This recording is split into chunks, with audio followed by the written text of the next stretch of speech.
What's going on, everyone? Justin here, and I'm here to. This video is about the year in wrestling 1989, part 3. I think it's part 3. If I'm wrong, I'll change it to part 4.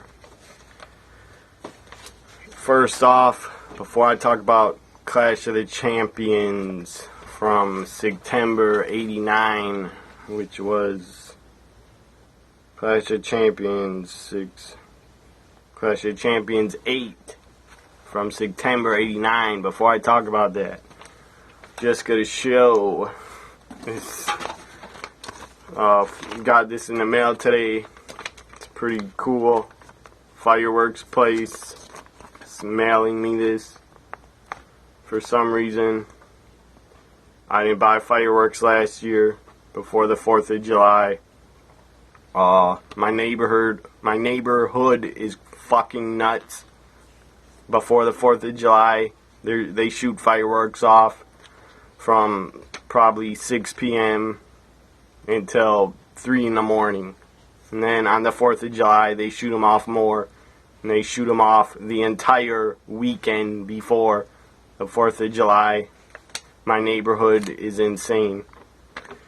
Anyways, just thought I'd show this firework book. Got all these different crazy, insane fireworks. It's like a 3-page book. I mean, a lot of these are expensive as hell. I mean, the cheapest fireworks you can get are some $3.99 Wolf Pack snaps. I don't know what the hell that is. And then you can get some $5 jumping jacks. And you got a lot of fireworks for $10 and $11. Got some really expensive. You got freaking $200 fireworks. And they only give you 9 shots of like, I don't know, maybe 8 for $200. Got a New York Harbor Show firework right there. It's crazy. That's like $150. Anyways, thought I'd share this. It's pretty damn funny. And I just thought I'd share it on my video. Some fireworks shop. And fireworks are illegal in my city, but people don't care and they don't listen. They shoot them off anyway. You got something called the 183-degree fire hydrant. I don't know what that means, but it looks insane. You got some coupons, 70% off. If you spend $70, you get 500 grams for free. I don't know what that means either. 4th of July coming up soon. I don't know. I may buy some fireworks. I may not this year. I don't know yet. Anyways, back to what I'm here to talk about. 1989, the year in wrestling video, part 3 or 4. I don't remember which part this is of 1989. I'm going to talk about some clash of the two Clash of the Champions happened in late in the fall of 89. Now I'll talk about Survivor Series 89 and Starrcade 89. September 12th, 89 was Clash of Champions 8. Took place from Columbia, South Carolina. You had matches on it. First match, the Road Warriors defeated the Samoan SWAT team. Up next, you had the Z-Man defeat the Cuban Assassin, which was a boring match. Road Warriors and Samoan SWAT team was not boring. It was pretty good. Next match, Sid Vicious defeated Ranger Ross. And Sid did like a helicopter type move. He put Ranger Ross up on his shoulders. He was holding him. I think he grabbed his two arms like this, like a razor's edge, and he spun him around, and then he let Ranger Ross go in midair. He spun around like that, and he slammed and landed on his back. Looked like a very dangerous move that Sid Vicious used to do. I think they call it the helicopter. It was a crazy move. Check that move out if you got the network on Clash of Champions 8. Check out that helicopter type move that Sid does to Ranger Ross. Up next, you had the Freebirds. They were the tag team champs at the time, I believe. The Freebirds defeated the Steiner brothers when woman was at ringside and she tripped Scott Steiner, and the Steiners lost because a woman and the Freebirds won. Up next, you had Brian Pillman defeat Norman the Lunatic. Up next, Dr. Death, Steve Williams defeated Mike Rotunda. Earlier on in 1989, they were the varsity team, and they were tag champs. I think they're U.S. tag champs and may have been world tag champs. But anyways, Clash of Champions 8, they had a match one-on-one because the varsity club was broken up. Up next, you had Lex Luger defeat Tommy Rich. Tommy Rich did not have a chance in this match at all. He's basically put in a match against Lex to job, and he did job. My freaking hair sticking up, looking like an idiot. Oh well. Main event, Clash of Champions 8. Final match was Sting and Nature Boy Ric Flair teaming up. And then a couple weeks later, they would team up again at Halloween Havoc 89. I almost forgot to mention, I will talk about Halloween Havoc 89 next. Almost forgot that there was a Halloween Havoc in 89. First year of Halloween Havoc as a pay-per-view. So Sting and Ric Flair were teaming up. Sting was basically a four horseman by now at Clash of Champions 8. Him and Ric Flair cut a pretty entertaining, good promo before this match. Sting and Ric Flair defeat the Great Muta and Dick Slater by disqualification when Terry Funk interfered. And at Halloween Havoc, you had the main event. Terry Funk teamed with the Great Muta. So I'll talk about Halloween Havoc 89 next.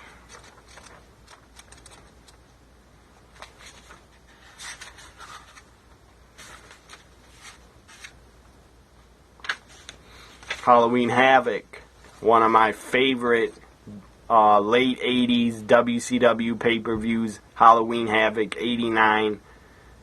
A lot of memorable moments were on it. One of my favorite pay-per-views in WCW history is Halloween Havoc 89, because when I was around 6, 7, 8 years old, I would always go to this video store by my house, and they would have a lot of wrestling videos to rent. I didn't have cable in October 89. I did not have cable to see Halloween Havoc on pay-per-view. I did not see a lot of the pay-per-views in the late 80s live or the early 90s live because I didn't have cable. And my mom was a single mother. She could not afford cable. But later on, when I was around 15 years old, we did get cable then. Anyways, I love my mom to death. She's a single mom. She did the best she could. She's a great mother. Anyways, this video store by my house, I'd always go in there with my mom when I was 6, 7, 8 years old. And the videos to rent costed $1. $1's nothing nowadays. But back then it was, I don't know, $1 20 years ago felt like it was worth way more. and could buy you way more stuff. Anyways, I'd always go in there. They had Halloween Havoc 89 always on the shelves. I would always rent it. I probably, before the network came out, I probably saw Halloween Havoc, probably rented it at least 10 times, watched it 10 times. So when I was a really young kid, I watched Halloween Havoc over and over and over, and I loved it. It left a big memory on me. So it's one of my favorite pay-per-views because the Road Warriors, and I'll talk about the matches that I really enjoyed in Halloween Havoc 89. First match was the Z-Man defeated Mike Rotunda. Pretty boring match, but they're two great athletes. Up next was a 6-man tag, Samoan SWAT team, and 3 members of the Samoan SWAT team defeated the Midnight Express and Dr. Death Steve Williams. That was an entertaining 6-man tag. Very fun match to watch. Good worked 6-man tag. Tommy Rich defeated the Cuban Assassin. I didn't care about that match. When I watched it as a kid, I would always fast forward through it. And it was boring. And I still remember that match, and it was damn boring. Shouldn't even been on Halloween Havoc. Up next, you had NWA Tag Team titles on the line. The Freebirds defending against the Dynamic Dudes that were Johnny Ace and Shane Douglas. They were the Dynamic Dudes. They were challenging for the titles. In Philadelphia, hated them. They got booed out of the fucking building. Philadelphia is a hardcore fan base. They love professional wrestling. They love their wrestling. Everybody that is aware of ECW should know Philadelphia has hardcore, passionate fans, and they have great fans. Anyways, they hated the Dynamic Dudes, and the Philly crowd loved the Freebirds for some reason. I believe the Freebirds were heels at the time, but Philly didn't care, and they cheered them like they weren't heels. Well, the Philly crowd in the East Coast, they've always cheered a lot of heels. So the Freebirds defeat the Dynamic Dudes. That was also one of my favorite matches on Halloween Havoc 89 because of the crowd involvement in the match. Freebirds as tag champs, and Jimmy Garvin and Michael Hayes, they were okay. I wasn't a big fan of them, of Freebirds at all. I was more of a fan of the Steiners and the Road Warriors. Up next you had Up next you had Doom, which was Ron Simmons and Butch Reed. They're wearing masks. I don't know who told them to wear masks. It was a stupid idea, because in 1990 at a Clash of Champions they were unmasked. They should have just came in to WCW as Doom without any masks. It would have been better. But I guess they put masks on Doom because they wanted them to be mysterious and not have people know who they are. And Woman was their manager. Earlier in 89, basically Rick Steiner was brainwashed and fascinated with Woman. Woman turned on Rick Steiner, so Halloween Havoc, you had Doom with Woman, their manager, take on the Steiners, and it was a good match. One of my favorites on Halloween Havoc 89. Good tag match. It was hard hitting. A lot of suplexes from the Steiners. It was an awesome tag match. Doom wins when Butch Reed basically put a foreign object in his mask. Headbutted, I think, Rick Steiner. He headbutted him, knocked him out, pinned him 1, 2, 3. Doom wins. Up next, you had a really memorable tag match. To me, as a kid watching it, the Road Warriors against the Skyscrapers, Sid Vicious and Dan Spivey.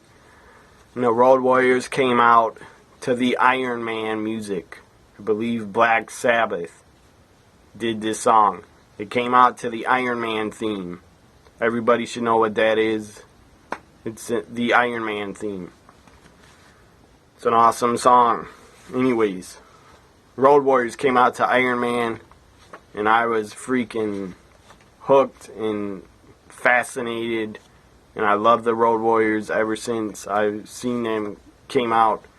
Ever since I saw them come out as a young kid to that Iron Man music and the face paint, their look, the shoulder pads with the spikes, their look fascinated me, and I loved the Road Warriors. They're one of my favorite teams of all time with the Dudley Boys, and I also like the Hardy Boys a lot. Anyways, Road Warriors and Skyscrapers, I mean, all four of these guys are big as hell, tall, strong dudes, and it was a hard-hitting match. It wasn't very long, but it was hard-hitting, and it was Halloween Havoc 89 was a great pay-per-view. It was much better than, to me, it was better than WWF WrestleMania 5, and it was better than SummerSlam 89. Was it better than Royal Rumble? I don't know. I haven't thought about that too much. But Halloween Havoc 89, great pay-per-view, one of my favorites of all time. Probably because when I was a young kid, I saw it so many times. But 89, NWA, WCW, they had the better in-ring product for sure. No doubt about it. Road Warriors beat the Skyscrapers by disqualification when Teddy Long, I believe he ran in the ring, and Paula Ellering, the Road Warriors manager, punched out Teddy Long in DQ. Up next, U.S. champ Lex Luger defended his title against Brian Pillman. Great match. Brian Pillman was a young and up-and-coming superstar in the wrestling business. Pillman and Luger had a really good U.S. title match at Halloween Havoc. Lex Luger retains, and Pillman definitely pushed Luger and brought the best out of Lex Luger. Up next, the main event was Sting and Ric Flair teaming up one more time to take on the Great Muta and Terry Funk in a Thunderdome cage match.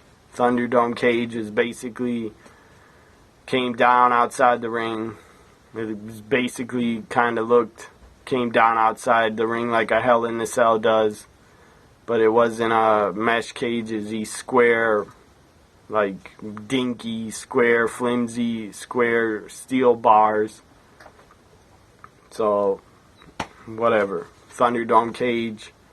It was decent for its time, and it was innovative for 1989 to see it. It was cool to see in 89 because WWF, they didn't do many cage matches at all in 89 or in 87 or in 86. And their cage was a big blue, old school big blue cage with a giant steel bars that didn't give anything to anybody. And that big blue cage was brutal. I'm sure it was brutal. I'm sure the wrestlers hated wrestling in it. The Thunderdome cage, a lot of people bash it, the Thunderdome cage matches, but I thought it was pretty innovative for 1989, and whoever came up with the Thunderdome cage idea, I thought it was pretty cool. It wasn't that awful. I thought it was pretty cool. So yeah, it's the special ref in the Thunderdome cage was Bruno Sammartino. He stopped working for WWF, I believe, in 87 as a commentator because he's angry at Vince and angry at all the drug use going on in the locker room, angry at all the steroids being taken.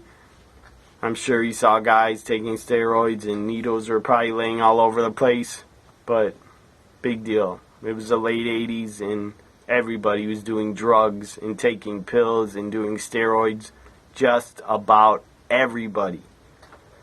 The only guy that I don't think did roids was Ricky Steamboat. I don't think he did roids, but I could be wrong. He had a great body. He may have done roids once. I don't care who did roids in the past. I'm not going to judge them. It wasn't a big deal. It was the late 80s and everybody was on the juice. Road Warriors were on it. Sid was probably on it. I'm sure he was. He was massive. Sting admitted to taking steroids, but he said he stopped in 1990. Luger, I'm sure, took them. Hogan, everybody knows Hogan admitted to taking them. I don't think Randy Savage ever took them, but he could have. Who knows? Anyways, main event, Thunderdome Cage, Halloween Havoc 89. It was a very good, entertaining tag match. And basically, Bruno Sammartino was the ref. I believe Ole Anderson was an enforcer, and he had a towel with him to throw a towel in. And Gary Hart, the manager of the Great Muta, also had a towel in his hand. And Ole Anderson, I think, punched Gary Hart. And then the towel flew off Gary Hart onto Bruno Sammartino's shoulder. Bruno picked up the towel, gave the match to Sting and Ric Flair. It went 21 minutes, 55 seconds. And I thought it was entertaining. And I thought it was a great match. And I was a huge Sting fan when I watched Halloween Havoc 89. I was a huge Sting fan then. Still love Sting now. That was Halloween Havoc 89. Up next, I'll talk about some of the Pro Wrestling Illustrated winners of some of the awards that were given from Pro Wrestling Illustrated to the 1990 Wrestler of the Year, Match of the Year, Manager of the Year, stuff like that. I'm going to read it to you now. 1989 Wrestler of the Year was Ric Flair, and I agree, Flair was great in 89. He had 3 epic matches with Ricky Steamboat, and he had a great feud with Terry Funk. Had a match with him at Halloween Havoc in a tag, and then he wrestled him at Clash of Champions 9 New York Knockout I Quit match. That was another great match Flair was involved with. So Flair deserved to win Wrestler of the Year for 1989. You also could have given it to Ricky Steamboat or Randy Savage, in my opinion. And the runner-up for Wrestler of the Year in 89 was Hulk Hogan. And then after Hogan was Lex Luger for 89. Pro Wrestling Illustrated Awards. Tag Team of the Year in 89. Pro Wrestling Illustrated gave it to the Brainbusters, Arn Anderson and Tully Blanchard. I agree with that. They were a great team in the WWF. But they were only in WWF from Survivor Series 88. If you watch that show, the Brainbusters are on there. Elimination Survivor Series tag. In Survivor Series 89, Arn Anderson was the only one of the Brainbusters on that show. I'll talk about the Survivor Series in a little bit. And Tully Blanchard was gone already, out of the WWF. Probably because of his drug problems. Okay, Tag Team of the Year is Arn and Tully Blanchard. Up next, the Match of the Year for 89 was well deserved. The winner was Ricky Steamboat versus Ric Flair. I don't know from which show, but all it says is Match of the Year was Ric Flair versus Ricky Steamboat. And all 3 of their matches were epic and great. But my personal favorite was a Clash of Champions match. 2 out of 3 falls Flair and Steamboat had, where Steamboat defended the title and retained it. And then, like, a month later, he lost it at Wrestle War 89 to Ric Flair. Runner-up for match of the year in 89 was Hulk Hogan versus Randy Savage. I'm sure they're talking about their WrestleMania 5 match. And then the second runner-up was Ric Flair versus Ricky Steamboat again. Feud of the year for 1989. The winner was Ric Flair versus Terry Funk. And I agree, that was a great feud. Terry Funk was a crazy man. And he drove Flair on that table. And he looked like he injured Flair's neck for real. And that was a great feud. I agree with that. Most popular wrestler for 89 was Hulk Hogan. And I agree with that also. First runner-up was Ric Flair. And he was a face. He turned face basically after Chi-Town Rumble around March or April into May. Ric Flair was basically a face. After Terry Funk power drove him on that table at Wrestle War, Ric Flair, the Nature Boy, was basically a baby face from there on until the entire year of 89. Most hated wrestler of the year for 89 was Randy Savage, the Macho Man. And then later on in the year, he became the Macho King. Ooh, yeah! Big Macho Man fan. And I agree with that. Most improved wrestler of the year for 89 was Scott Steiner. Runner-up was Brutus Beefcake. I don't agree with that. I was never a Brutus Beefcake fan. I don't think he was a good worker. He was just okay.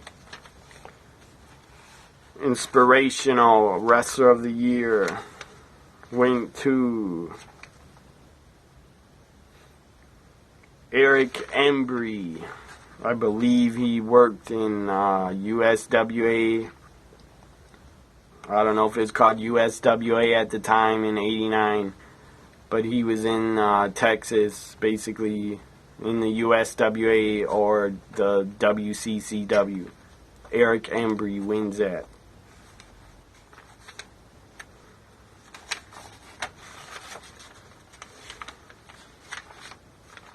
Rookie of the year in 89 was Mike Enos and Wayne Bloom. They were, later on, they came to the WWF, they were the Beverly Brothers. Comeback of the year. There was no winner in 89 because the award wasn't created till 92.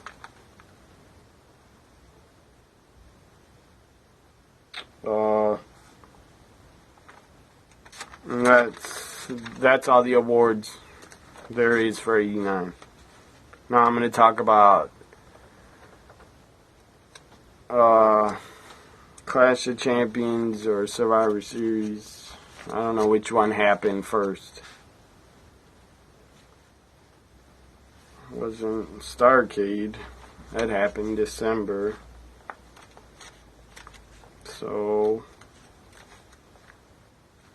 let me find this freaking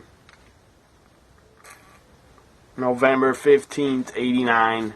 I'm going to talk about Clash of Champions 9 right now. I'm going to try to go fast and not talk about what I thought of the match as much because I don't want this video really to go over 40 minutes. Clash of Champions 9 was from Troy, New York, and it was called New York Knockout. Anyways, the Freebirds defeated the Road Warriors by disqualification. Doom defeated Eddie Gilbert and Tommy Rich. The Midnight Express defeated the Dynamic Dudes.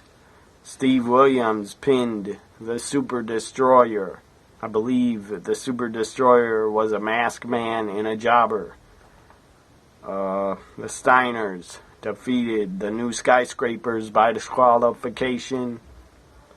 And I believe the New Skyscrapers were I believe, I don't know if the Undertaker, I think Undertaker was there, and I know Sid was out with an injury, so it was Dan Spivey and probably the Undertaker, Mark Calloway, Mean Mark, or if it wasn't Mark Calloway, Mean Mark, it was Dan Spivey and a Masked Man, and they were called the New Skyscrapers before Mark Calloway, the Undertaker, came into WCW in February '89 and teamed with Dan Spivey as the New Skyscrapers. Okay, Steiner's beat the New Skyscrapers by DQ. Lex Luger defeated Brian Pillman. Ric Flair defeated Terry Funk in a great I Quit match. If you have the network, check out Clash of Champions 9, Flair versus Funk I Quit match. It's a great old school match. It's fun to watch if you're an old school fan. Okay, let me talk about some news about '89. A death in wrestling on December 7th, 1989. Haystacks Calhoun, the giant, really overweight big country boy, the big man.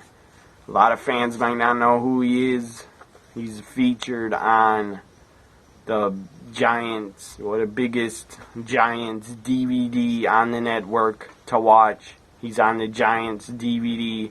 Haystacks Calhoun. He was a star, I believe, in the 70s for the WWF. And he worked for Vince McMahon Sr. Haystacks Calhoun was 601 pounds at the time of his death. And he died in North Texas Medical Center with a lengthy battle of diabetes. And he was 55 years old. That's pretty young, but for 601 pounds, Haystacks Calhoun lived pretty long. I'm surprised he made it to 55 years old. That was the only death in wrestling.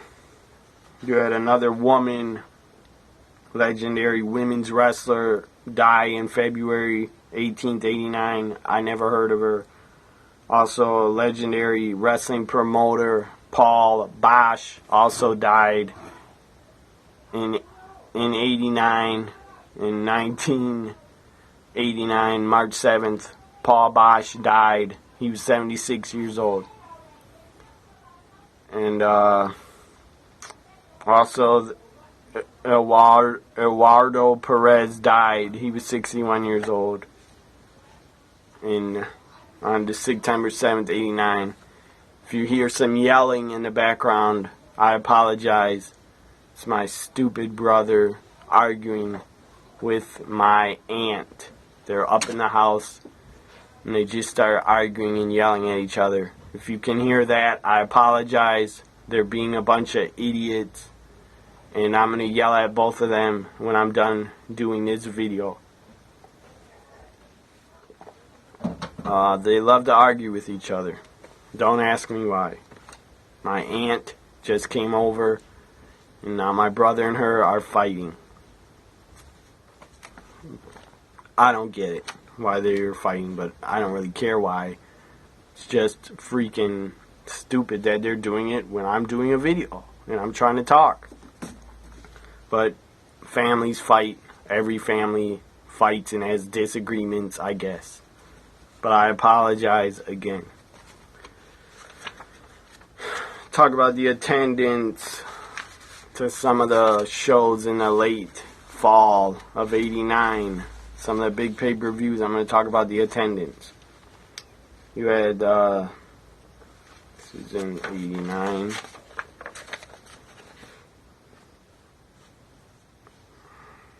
Great American Bash, '89. In Baltimore, Maryland, there were 12,500 people in attendance. I believe that was a sellout. If it wasn't, it was close to a sellout. SummerSlam 89 from the Meadowlands Arena in East Rutherford, New Jersey. You had 20,000 in attendance. I'm sure that's a sellout. If you watch SummerSlam 89, it looks like a massive crowd, and it's a giant arena. I believe they just closed the Meadowlands. I believe they just tore that arena down or closed it. Anyway, 20,000 for SummerSlam 89. Halloween Havoc 89 in Philadelphia drew 7,300 people. I don't know if that's a sellout for that arena. The Civic Center in Philadelphia. I don't know if 7,300 is a sellout, but it's a decent crowd. Survivor Series 89 from Chicago, Illinois. Drew 15,294 people. I believe it's called the Rosemont Horizon. It's called a different name now, and I believe the WWE still goes to that same building all the time for pay-per-views and Raws.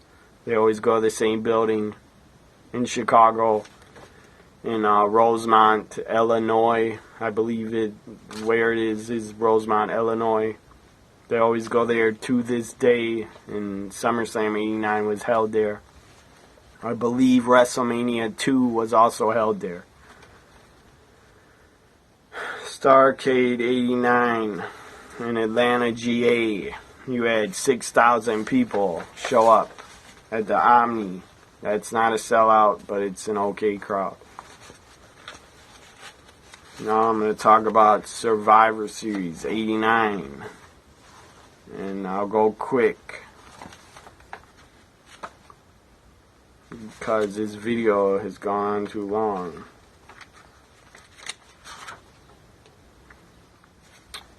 Survivor Series 89 from Chicago.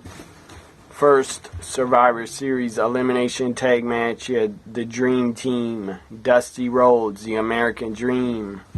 He was still wearing the damn polka dots at this time, I believe. You had Dusty Rhodes teaming with Terry Taylor, the Red Rooster. Brutus Beefcake and Tito Santana defeated the team of the Enforcers, the Big Boss Man, Bad News Brown, Rick Martel, and the Honky Tonk Man. Randy Savage and his team was called the King's Court. Randy Savage was Macho King at the time. His team was Dino Bravo, the Canadian Earthquake, and Greg Valentine defeated the 4x4s, Hacksaw Jim Duggan, Ronnie Garvin, Hercules, and Bret Hart. So Macho Man's team survived. I don't know which members survived. All I know is Macho Man's team won. The Hulkamaniacs, the team of Hulk Hogan, Demolition, and Jake the Snake Roberts, defeated the $1 Million team of Ted DiBiase, Zeus, and the Powers of Pain. And basically, Survivor Series 89 is not very good, in my opinion. It's not very good. The only match that is worth it to me is Hulk Hogan and Demolition and Jake the Snake versus the $1 Million team. That's the only match worth watching. And the last match, I believe the Ultimate Warriors team against Ultimate Warriors team, I'll read it, against Andre's team. Those are the only two matches worth watching, in my opinion. So Hogan's team defeated the $1 Million team. Up next was Rude's Brood, Rick Rude, Kurt Hennig. The Rougeau brothers defeated Rowdy Piper, the Bushwhackers, and Jimmy Snuka. So Rick Rude's team beat Rowdy Piper's team. Last Survivor Series elimination, last match on the show was the Ultimate Warriors. The Ultimate Warrior, the Rockers, and Jim Neidhart defeated the Heenan family. Andre the Giant, Bobby Heenan, Haku, and Arn Anderson. That was an entertaining match. It was the last match on Survivor Series 89. Also, Hogan's team versus $1 Million Team was also entertaining and worth watching. But other than that, Survivor Series 89 was not a great show.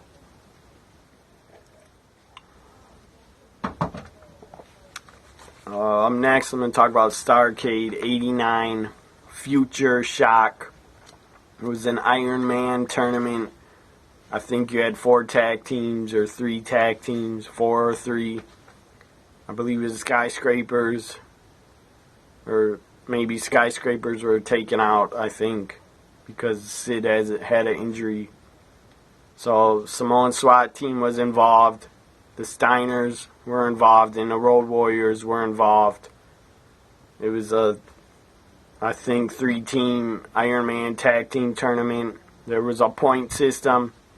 20 points for a pinfall victory, like 10 for a count out, and like 5 for a disqualification or something like that. It was a point system, and it was an Iron Man tournament. So, Starrcade 89, as I said, was held in Atlanta, GA. And it says the card was a singles and tag team round robin tournament where a wrestler would receive 20 points for a pinfall, 15 for a submission victory, 10 for a count out victory, and 5 points for a disqualification victory. And 5 each for each person or each team, 5 points if it was a draw. You had the first match was the Steiners against Doom.